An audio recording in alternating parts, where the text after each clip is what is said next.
Cricket ಜಗತ್ತಿನ interesting ಸುದ್ದಿಗಳನ್ನ quick ಆಗಿ ಹೇಳ್ತೇನೆ ಕ್ರಿಕೆಟ್ ರೌಂಡ್ ಅಪ್ ನಲ್ಲಿ. ನಾನು ಶಾಂತ. ನೀವು ಸುದ್ದಿಯಾನದ ಸಬ್ಸ್ಕ್ರೈಬರ್ ಆಗೋದಕ್ಕೆ ಮರಿಬೇಡಿ.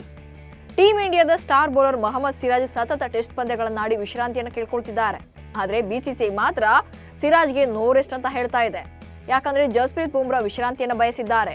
ಮೊಹಮ್ಮದ್ ಶಮಿ ಕೂಡ ಕಮ್ಬ್ಯಾಕ್ ಮಾಡೋ ಬಗ್ಗೆ ಗ್ಯಾರಂಟಿ ಇಲ್ಲ.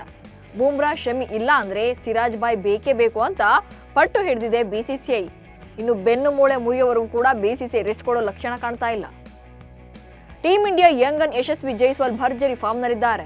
ಆಸೀಸ್ ಸರಣಿಯಲ್ಲಿ ಅದ್ಭುತ ಪ್ರದರ್ಶನ ನೀಡದೇ ಇದ್ರೂ ಕೂಡ ಒಂದಷ್ಟು ಪಂದ್ಯಗಳಲ್ಲಿ ಉತ್ತಮವಾಗಿ ಆಟ ಆಡಿದ್ರು. ಇದರ ಬೆನ್ನಲ್ಲೇ ಲಕ್ ಕುಲಾಯಿಸ್ತಾ ಇದೆ. ಇದುವರೆಗೆ ಟಿ20 ಹಾಗೆ ಟೆಸ್ಟ್ ತಂಡಗಳಲ್ಲಿ ಭಾರತದ ಪರ ಕಣಕ್ಕಿಳಿದಿರುವಂತಹ ಜೈಸ್ವಾಲ್ ಈ ಸಲ ಏಕದಿನ ತಂಡದಲ್ಲೂ ಕೂಡ ಚಾನ್ಸ್ ಪಡೆಯೋದು ಕನ್ಫರ್ಮ್ ಆಗಿದೆ. ಇಂಗ್ಲೆಂಡ್ ವಿರುದ್ಧದ ಏಕದಿನ ಸರಣಿಯಲ್ಲಿ ಜೈಸ್ವಾಲ್ ಸೆಲೆಕ್ಟ್ ಆಗಲಿದ್ದಾರೆ ಎಂಬ ಮಾಹಿತಿ ಇದೆ. ಒಂದ್ ಕಡೆ ಹೀನಾಯ ಸೋಲು, ಮತ್ತೊಂದು ಕಡೆ ಆಸ್ಟ್ರೇಲಿಯಾದಲ್ಲಿ ಸಿಲುಕಿರುವಂತ ಬೇಜಾರು. ಹೌದು, ಟೀಮ್ ಇಂಡಿಯಾ ಆಟಗಾರರು ಇನ್ನೂ ಕೂಡ ಆಸ್ಟ್ರೇಲಿಯಾದಲ್ಲೇ ಇದ್ದಾರೆ. ಭಾರತ ತಂಡ 5ನೇ ಟೆಸ್ಟ್ ಪಂದ್ಯವನ್ನ ಕೇವಲ 3 ದಿನಗಳಲ್ಲೇ ಮುಗಿಸಿದೆ.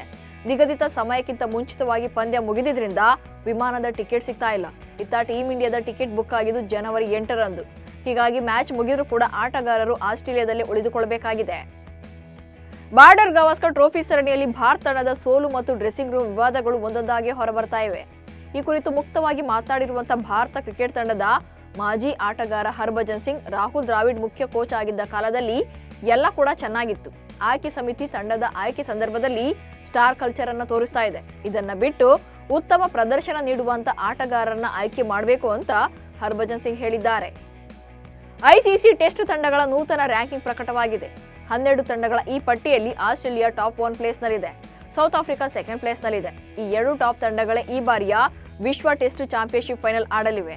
ಇನ್ನು ಟೀಮ್ ಇಂಡಿಯಾ 3ನೇ ಸ್ಥಾನಕ್ಕೆ ಕುಸಿದಿದೆ. ಜನವರಿ 10ರಿಂದ ಭಾರತ ಮಹಿಳೆಯರ ತಂಡ ಮತ್ತು ಐರ್ಲೆಂಡ್ ಮಹಿಳಾ ತಂಡಗಳ ನಡುವೆ 3 ಪಂದ್ಯಗಳ ಏಕದಿನ ಸರಣಿ ನಡೆಯಲಿದೆ. ಈ ಏಕದಿನ ಸರಣಿಗೆ ಭಾರತ ಮಹಿಳಾ ಕ್ರಿಕೆಟ್ ತಂಡವನ್ನು ಪ್ರಕಟ ಮಾಡಲಾಗಿದೆ. ಸ್ಮೃತಿ ಮಂದಾನ ಅವರಿಗೆ ತಂಡದ ನಾಯಕತ್ವ ನೀಡಲಾಗಿದೆ. ಹರ್ಮನ್ ಪ್ರೀತ್ ಕೌರ್ಗೆ ವಿಶ್ರಾಂತಿ ನೀಡಲಾಗಿದೆ.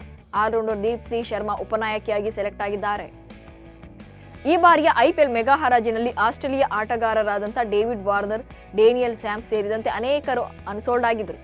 ಇದೀಗ ಬಿಕರಿಯಾಗದೆ ಉಳಿದಿರುವಂತಹ ಆಸ್ಟ್ರೇಲಿಯಾ ಪ್ಲೇಯರ್ಸ್ ಪಾಕಿಸ್ತಾನ ಸೂಪರ್ ಲೀಗ್ನತ್ತ ಮುಖ ಮಾಡಿದ್ದಾರೆ.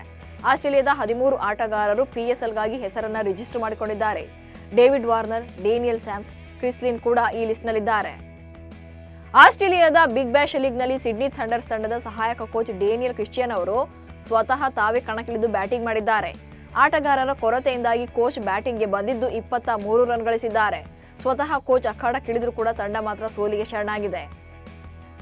ಅಫ್ಘಾನಿಸ್ತಾನ ತಂಡವು ಜಿಂಬಾಬ್ವೆ ವಿರುದ್ಧದ 2 ಪಂದ್ಯಗಳ ಟೆಸ್ಟ್ ಸರಣಿಯನ್ನ 1-0 ಅಂತರದಿಂದ ಗೆದ್ದು 5 ವರ್ಷಗಳ ಗೆಲುವಿನ ಬರವನ್ನ ನೀಗಿಸಿಕೊಂಡಿದೆ. ರಶೀದ್ ಖಾನ್ ಅವರ ಅದ್ಭುತ ಬೌಲಿಂಗ್ ಈ ಗೆಲುವಿಗೆ ಕಾರಣ ಆಗಿದೆ. 2ನೇ ಇನ್ನಿಂಗ್ಸ್ನಲ್ಲಿ ಅಫ್ಘಾನಿಸ್ತಾನ ಪರ ಗೆಲುವಿನ ಪ್ರದರ್ಶನ ನೀಡಿದಂತ ರಶೀದ್ ಖಾನ್ 7 ವಿಕೆಟ್ಗಳನ್ನು ಪಡೆದಿದ್ರು. ಮೊದಲ ಇನ್ನಿಂಗ್ಸ್ನಲ್ಲೂ ಕೂಡ ರಶೀದ್ ಖಾನ್ 4 ವಿಕೆಟ್ ಪಡೆದು ಮಿಂಚಿದ್ರು. ಯುಜ್ವೇಂದ್ರ ಚಹಲ್ ಮತ್ತು ಧನಶ್ರೀ ವರ್ಮಾ ಅವರು ದೂರ ಆಗ್ತಿದ್ದಾರೆ ಎಂಬ ಸುದ್ದಿ ಬೆನ್ನಲ್ಲೇ ಚಹಲ್ ವಿಡಿಯೋ ಒಂದು ವೈರಲ್ ಆಗಿದೆ. ಚಹಲ್ ಮತ್ತೊಬ್ಬ ಹುಡುಗಿಯೊಂದಿಗೆ ಸುತ್ತಾಡ್ತಾ ಇದ್ದಾರೆ ಎನ್ನಲಾಗ್ತಿದೆ. ಮುಖ ಮರೆ ಮಾಡಿದಂತ ಚಹಲ್ ಜೊತೆಗೆ ಕಾಣಿಸಿಕೊಂಡಿರುವಂತ ಯುವತಿ ಯಾರು ಅನ್ನೋದು ಗೊತ್ತಾಗಿಲ್ಲ. ಆದ್ರೆ ಈ ಇಬ್ಬರು ಜೊತೆಯಲ್ಲೇ ಕಾರಿನಲ್ಲಿ ಕಾಣಿಸಿಕೊಂಡಿದ್ದಾರೆ. ಇವಿಷ್ಟು ಇವತ್ತಿನ ಕ್ರಿಕೆಟ್ ರೌಂಡ್ ಅಪ್ ಸುದ್ದಿಗಳು. ನಮಸ್ಕಾರ.